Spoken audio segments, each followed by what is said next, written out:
Una de las mejores maneras de protegernos del virus es sabiendo quiénes están infectados y quiénes no, para saber cómo entonces aislar a esas personas y garantizar de que no infecten a nadie más. Un componente sumamente importante para el diagnóstico de esas personas comienza con el primer paso, la colecta de esa muestra. Nosotros tenemos que tomar una muestra de estas personas y poder entonces evaluar si en esa muestra se encuentra el virus.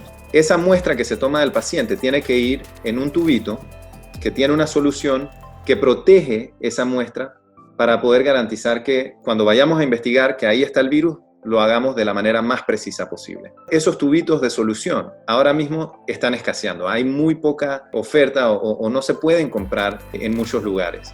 Y por eso pone en riesgo el esquema de diagnóstico o la capacidad de saber quién tiene el virus. Aquí en Panamá, nosotros desde Indicasat AIP tomamos la decisión de comenzar a producir esos tubos de solución justamente para que las autoridades de salud del MINSA puedan poder hacer la prueba a más personas, saber quién tiene el virus y poder proteger a la mayor cantidad de la población.